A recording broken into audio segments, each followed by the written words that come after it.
EA's cancelled a new Titanfall game and made hundreds of staff redundant across Respawn and other parts of its business. Let's talk about it. In a post from Respawn on social media this morning, the company said it had, quote, made the decision to step away from 2 early-stage incubation projects and make some targeted team adjustments across Apex Legends and Star Wars Jedi. According to Bloomberg's reporting, one of these cancelled projects was an extraction shooter set in the Titanfall universe. These redundancies are the latest in a string of downsizings over the last couple of years, starting in 2023, and is EA's second round of redundancies in 2025 alone. The extraction shooter space is currently a bit of a mixed bag. Escape from Tarkov continues to do well, Hunt Showdown seems to be doing alright for itself, Helldivers 2 has carved out an audience of its own, but on the other hand you have games like Ubisoft's Rainbow Six Extraction, which is functionally dead, and Bungie's Marathon, which has recently been the talk of the industry for all the wrong reasons. Despite the video game industry's clear expectation that extraction shooters were going to be the next big thing, players just don't seem all that interested. Thus, EA deciding to can this Titanfall extraction shooter may yet prove to be a pretty canny business decision. Speaking of business decisions, EA has found itself in a bit of a difficult financial spot over the last 12 months.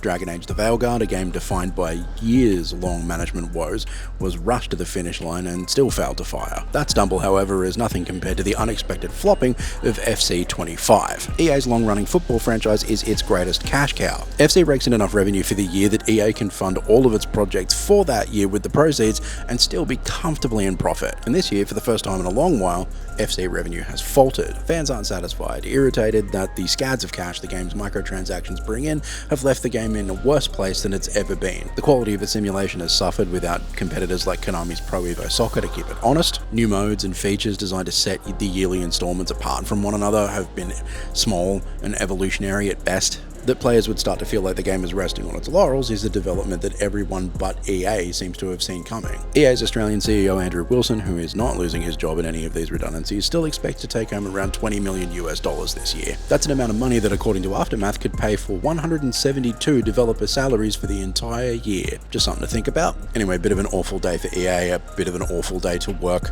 in the games industry. These kinds of days seem to be happening more and more frequently. Let me know what you think. If EA made the right move here, if they made a terrible mistake, get in the comments, let me know.